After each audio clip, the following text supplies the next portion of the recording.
Assalamualaikum Buya. Assalamualaikum warahmatullahi wabarakatuh. Izin bertanya, suami baru meninggal. Di akhir ajal, saya tidak terlalu dekat karena takut tertular COVID. Dan dia sempat tak tuntun, tapi cuma kalimat Allah, bolehkah Buya? Terus, aku berdosakah karena gak sempat meluk dan minta maaf?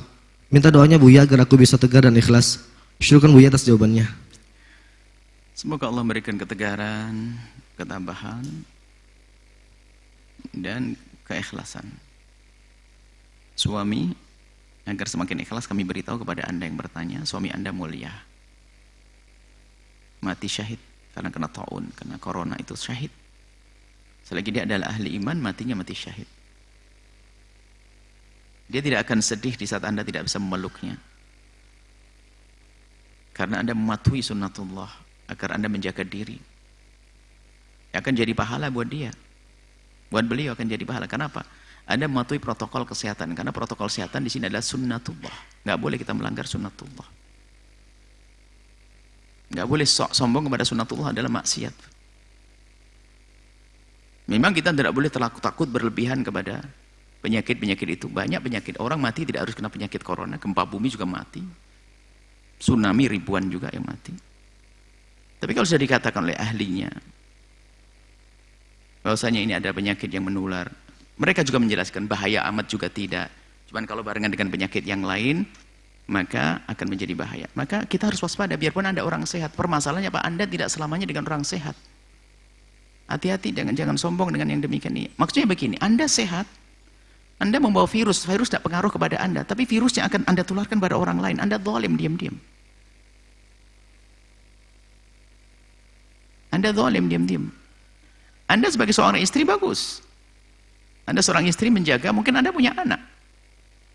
Baper itu tempatnya beda. Kasih itu adalah dalam panjatan doa yang panjang, yang tidak pernah henti setiap Anda melakukan sholat dan seterusnya. Setelah beliau wafat, itulah cinta kasih yang sejati. Tidak apa-apa, Anda hanya dari jauh. Anda talqin dengan Allah, Allah. Sangat cukup. Dan beliau adalah mati syahid. Kami selalu tegaskan masalah ini adalah termasuk bentuk kezaliman adalah orang yang tidak menjalankan sunnatullah yang diberlakukan kepada hambanya. Kalau dikatakan oleh seorang dokter bahwasanya itu adalah membahayakan, misalnya kayak, mohon maaf, penyakit HIV dan sebagainya. HIV, itu kan penyakit yang belum ada obatnya katanya, padahal ada, cuma kita belum ketemu. Maka kami serukan kepada yang tertimpa HIV, kalau Anda memang punya HIV, kemudian ingin menikah, sampaikan agar nanti cara berhubungan suami istri biar ada caranya agar tidak menular. Tapi lihat, yang tidak punya iman, biarin saya sudah sakit, ngapain? Biar yang lain tertular, na'udzubillah. Tidak punya jiwa hati kepada sesama. Menjadikan orang lain resah. Makanya kami himbau, kalau ikut keramaian di luar, Anda pakai masker. Jangan egois, bukan Anda menjaga diri Anda, tapi menjaga kenyamanan orang lain. Itu adalah makna kesadaran. Kesadaran kita menjaga orang lain. Sebetulnya ada hadis yang akan kita baca setelah ini adalah larangan kita mengganggu orang lain. Sebenarnya kita tidak mengejar, minggu depan insya Allah. Bukan mengganggu orang lain, sekecil apapun gangguan nggak boleh.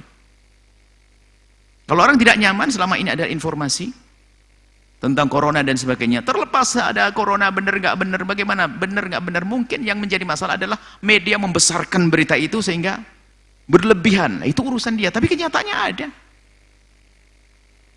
Kalau ada orang menafikan itu tidak benar, tapi berlebihan takut juga salah. Semoga Allah mengampuni. Banyak orang yang ketemu nggak percaya. Subhanallah, diuji. Demi Allah sekarang saya percaya.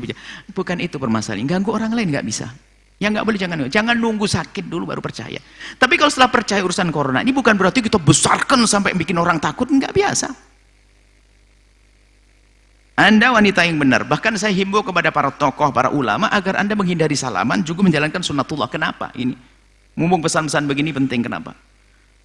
Karena apa? Anda kalau ulama itu beda dengan orang biasa. Kalau orang biasa salaman satu-satu selesai. Tapi kalau Anda ulama diciumi oleh banyak orang. Anda salaman dengan satu orang, lihat. Anda seorang alim yang digemar, dicintai, Anda salaman dengan satu orang. Dicium barangkali. Mungkin ada virusnya. Dia sehat, gak ada masalah, tapi virus tertinggal.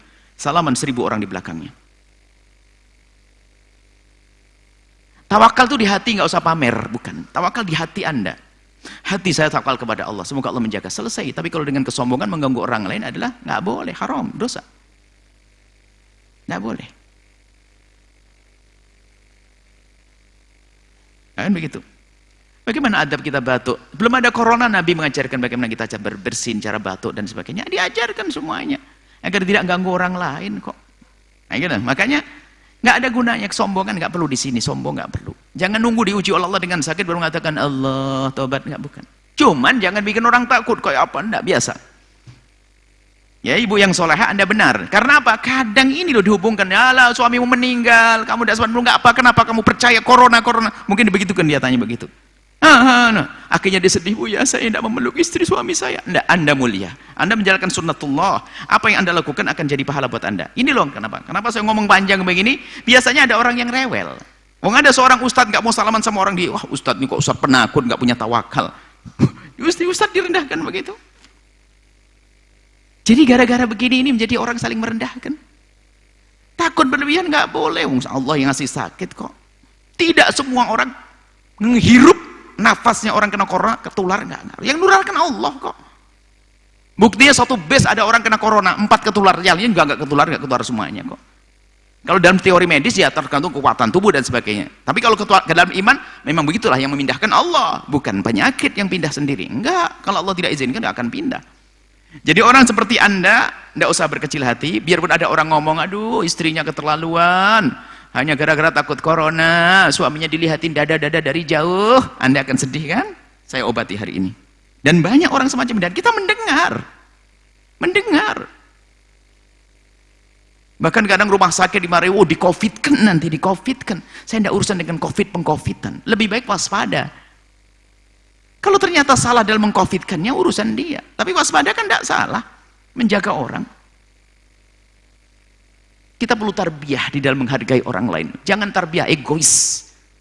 Saya nggak percaya nggak, tapi orang lain percaya. Kita paksa dia untuk tidak percaya hari ini, nggak bisa dong. Selagi dia percaya, dia nggak nyaman dong. Dia nggak nyaman, kita jaga. Mana perasaan kan begitu? Dia percaya. Yang bilang dokter, saya nggak percaya. Yang bilang dokter, khilaf bainal madzahib. Biarpun begitu kita menghargai orang lain. Anggap saja khilaf di antara dokter, tapi kita menghargai dong. Karena saya melihat ada grup-grup anti yang berlebihan sama anti dan berlebihan. Astagfirullah. Kenapa kita khilaf terus hidup kita? Menghargai orang kok nggak bisa, kenapa sih? Karena saya mendengar karena berita media begini ada grup. Kalau ada orang mengatakan tidak ada corona, langsung rombongan ke sini. Yang berlebihan begini. Konspirasi. Ya, mungkin ada orang yang jahat menjual obat di balik ini semua. Itu urusan. Tapi kenyataannya tetangga kita jerit-jerit panas, tenggorokannya panas, ini ada. Bahkan di antara orang yang sangat kita kenal yang pertama kali sangat mengingat, bukan 1 2, tidak ada corona, baru ngomong, iya Bu ya saya baru percaya. Jadi obat itu, jadi pengampun dosa. Alhamdulillah hidup kembali dan sehat. Jadi memang biasanya orang yang tidak pernah kena, ya dia akan mengatakan enggak.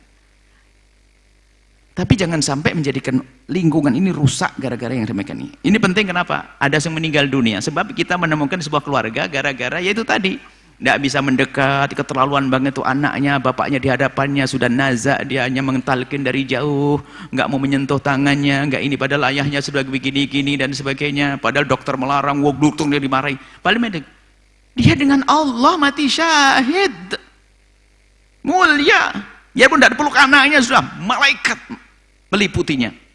Kurang apa ya? Yang penting hati kita itu berbakti orang tua itu bukan action, berbakti yang sesungguhnya. Benar-benar saat orang tua aku meninggal, adikku aku jaga, kakakku aku hormati, hartanya aku bagi dengan benar. Itu bekti. Action kalau nangis tapi rebutan waris. Pembohong. Ya, insya Allah. Kenapa saya agak tegas begini? Karena banyak cerita semacam ini. Saya dibilang sama ipar saya nggak punya perhatian kepada suami saya. Saya ini banyak yang ngadu kepada kami. Ya gara-gara begitu. Apakah benar kalau saya matui? Anda betul matui protokol kesehatan.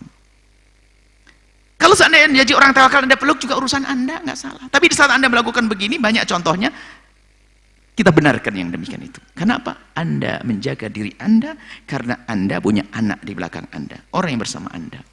Suami Anda ahli husnul khatimah. Ini saja, sengaja kami jawab panjang, karena apa? Sebetulnya banyak hal ini terjadi. Khilaf dalam sebuah keluarga gara-gara kayak begini ini. Bahkan semalam kita ada telepon, aduh, gara-gara COVID kan saya ribut dengan saudara saya. Mending mati di rumah saja, nggak di COVID kan bebas. Gara-gara COVID kan, saya ribut. Kakak saya bilang kamu nggak ngerawat ini. Ribut semuanya. Dah baru ribut, sudah meninggal 2 mati syahid. Maka tolong kepada anda semuanya, anda punya urusan dengan Allah dalam menjaga hamba-hamba Allah. Anda mungkin termasuk orang yang nggak percaya adanya COVID, tapi ketahuilah, di kiri kanan anda percaya dengan COVID. Beritanya banyak dari dokter. Yang mengatakan COVID tidak ada misalnya, ya urusan dia mengatakan ijtihadnya. Tapi jangan menjadikan khilaf, tetap menghargai. Makanya saya kalau keluar ketemu orang, ya saya pakai masker, kan orang lain nyaman. Kalau saya batuk, saya palingkan. Oh nggak ada COVID saja nggak pantas kok batuk ke muka anda. Begitu ya nggak pantas kok. Masa adab Nabi tidak diamalkan gara-gara sombong ya, merasa dia lebih tawakal dekat kepada Allah. Enggak. Tapi ingat jangan berlebihan seperti sebagian orang. Lalu dimanfaatkan untuk jual oksigen jadi mahal-mahal. Sekarang orang pada bingung oksigen ditawarkan mahal-mahal karena orangnya sudah sak nafas mau mati, ini pasti mau beli jutaan, nggak boleh. Jadi tetap jiwa tolong menolong tetap ditumbuh suburkan. Ini saja wallah alam bisawab.